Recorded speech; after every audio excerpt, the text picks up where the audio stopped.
Hello, everyone. It's me, Jenna Ryan, with Self Love You. Welcome to today's show. Today, I have some valuable information for you that's really going to help your life. Today, I'm going to talk to you about how to handle insecure people. Insecure people, how many of us understand what it's like to be involved with someone who is insecure? Insecure people are people who do things that are harmful to you, things that bother you, the narcissist things that the narcissist does, like the silent treatment or gaslighting or just covert abuse, manipulations.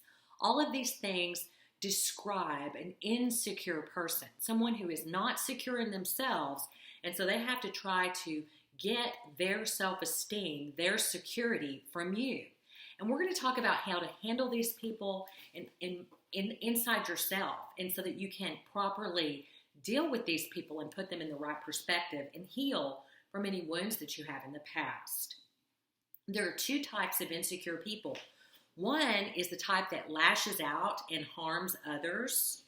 Okay, and then a second type of insecure person is the type of person that will receive that harm, that will take it, the codependent, that enables the narcissist to do whatever the narcissist wants to do, or the wife who allows the husband to abuse her, or the husband who allows the wife to abuse him.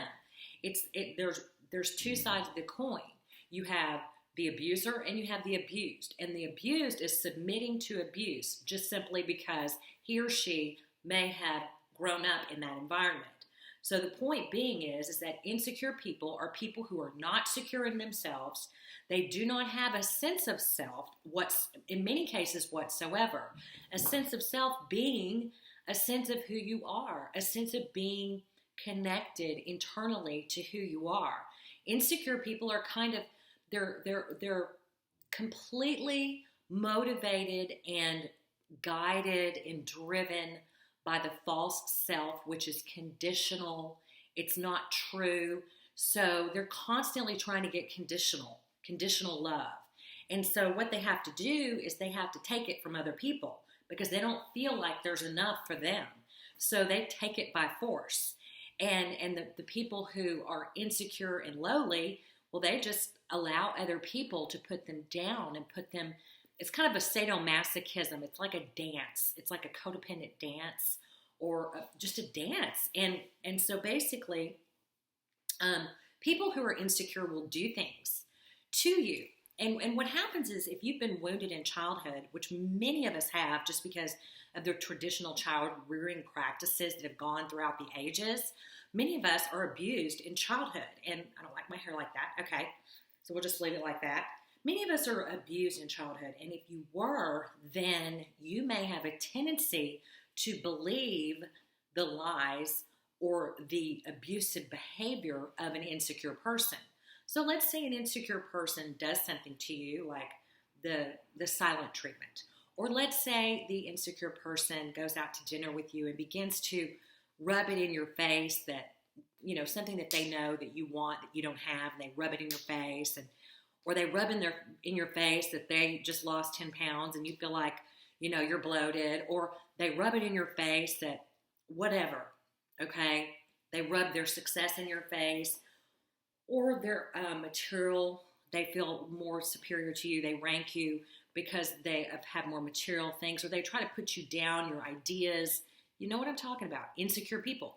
Well, if you are yet to be healed or you're along your healing journey, there's a tendency for someone who is wounded to take on the abuse, to take it on, to internalize. Because what happens is if you're wounded as a child and you are not given a solid sense of self and you are taught that you must get external validation through conditional sources, like you are loved if you please everyone, you are loved if you do this, you're loved if you do that. If that is what you have, if you have that wounding, it's a perpetual wounding, you'll continue to wound yourself because you will continue to allow the behaviors of other people to help to define how you feel about yourself. So, for example, let's say someone is giving you the snub. Someone's snubbing you. They're one-upping you, and let's say, well, there's different levels. Like if they're one-upping you and you're not healed at all, you're going to totally believe them and kiss their ASS, okay? you're going to be totally a submitted slave. Okay, that's bottom of the barrel. That's where you have no sense of self. You are complete, and it's probably younger. You're younger if that's you. And then you have someone who's a little, you're at least hurt by the snub. I mean, most of the time, when someone snubs us, we feel it, we know it. And if you're codependent and not yet healed, you may feel resentful, a little bit of victim mentality, and you may be like, ow, gosh, why did she do that? Why did he do that? Okay, I want to stay on this level because that's a big level that you can stay on for a long time unless you push through the healing and get on to the next, to the final phase, and that is to having a whole self. Having a whole self and seeing, okay, that's you. That's your problem. That's not my problem. You're snubbing me because there's something wrong with you. There's nothing wrong with me. And a step further would be, bless your heart. You are snubbing me because there is something in you that's hurting. And I have compassion for you. I don't hate you. I don't black or white you. I don't swing to an extreme feeling about you. I just see with a higher level of consciousness that you're on a lower level, and I feel very, very bad that you're where you are, that you're that insecure that you have to play the silent treatment in order to feel good, that you're that insecure that you have to show off your clothes in order to feel like a whole person and feel connected. I'm sorry, but not in in growth and healing, you go through a phase of, okay, ow, that hurts. I'm so resentful. Did you see what she did? Did you see? And you see it and you just keep going, I just saw that. I just saw it again. That woman just, did this. Ow, that hurts. And then the first level of healing is just to get out, push everybody away. Push everybody away who's hurtful, because you're surrounded by hurtful people whenever you've grown up in a hurtful environment or you don't know. So, and then there comes a time where you begin to recognize it and you don't even fellowship with people that are harmful. You're like, oh, this is healthy. It's healthy to have a sense of, oh, bless their heart. She feels so insecure about herself that she has to say that to me. That's healthy. So anyway, I'm just going to kind of give you an example. So you have to have space inside of yourself. So you have to externalize the wounding. So when you're a little kid, whenever you're treated like crap, you internalize the wounding. You believe whatever your parents say or the caretakers that abuse you say through their treatment, through their neglect, through whatever happens. You take it on as an identity. And this identity may say you're less than, you're not worthy, your needs are not important, you are not important, you do not matter. And this can be in subtle ways. They may not even mean to do it. It may just happen because it's passed on from generation to generation. So whenever this happens, a child will internalize that negativity and they just take it on.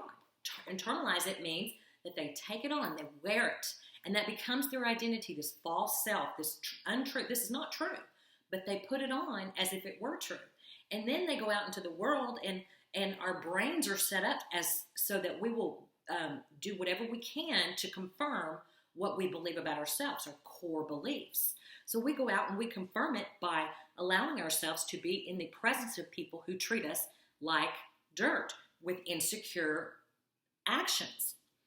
So we get out into the world and this happens, and when it happens to us, it confirms to it. Whenever somebody's rude to us, mean to us, treats us like our needs don't matter, they're selfish, any of those things that fit how we feel about ourselves at the core, when we get around people like that, we are still internalized. That wound is still there. It's like a gaping hole that people who have wounds themselves and are wounding others and hurting others can get through.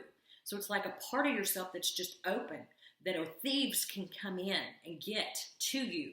They can get to you.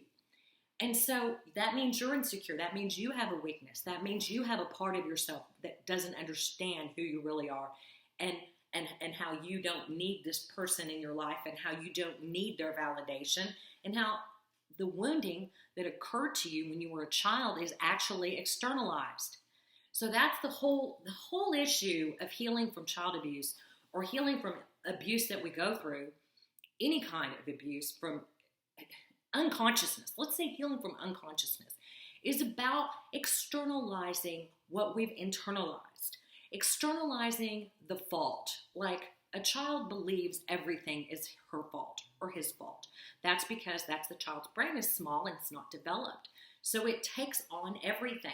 So part of growing, part of becoming an adult, part of differentiating, part of consciousness, becoming conscious of what's really going on, is growing and realizing that that's not me. I've been saying this a lot in my group. It's like you're enmeshed, okay? Enmeshment. There's a big enmeshment in codependency and woundedness and trauma bonds. You're enmeshed with that person's way of treating you. You believe you deserve to be ignored, insulted, have stuff shoved in your face. So you allow it to happen, because the truth is that you're in control and you're an adult, but you may not be in your heart. And so you have to be like an accordion and take that enmeshment apart. And it's not very fun. It's very painful, but it actually feels good. It's very liberating to differentiate yourself from the original wounding, from the original pain, and to externalize what happened to you. So once it's like your childhood sets the map for the rest of your life. That's why healing is about going back and rewiring things and rethinking what you learned, because this is all learned patterns. So what you have to do is you have to externalize what happened to you when you were little, whatever it was. Somehow you were wounded. If you're allowing people to wound you today, you were wounded somewhere. You have to externalize it, and that's part of it's not my fault. It wasn't my fault. It's not my fault. And that's a constant process. And so people, I know you're going to go, but how? But how? I'll tell you how. By journaling, by going to counseling, by watching these videos. You're in the process right now. So what you have to do is externalize. You have to externalize the woundedness of your soul. When you were originally wounded, the original wound of childhood, whatever happened, you have to externalize it and realize that that was not you when you were little, that was them. And you really have to grab hold of that. And once you're able to do that, it's a high-level healing process. Once you're able to do that, then you're able to see in today's relationships how other people, that is you. You're not enmeshed just because someone snubs you or treats you crappy, or a guy that you really like, let's say, does something that's hurtful to you. It doesn't mean that you are not attractive. Or if there's a friend that's not nice to you, it doesn't mean that you're not worthy of a good friend. Or if, somebody's mean to you. I mean, if you've been wounded, you take everything personally. You take a lot of things. Now, you may not take everything, but you may just take some things personally. And those some things pull you to the ground and can drag you around by the neck like a dog on a chain. It hurts so badly. But the fact is that you are different, and that is them. And if somebody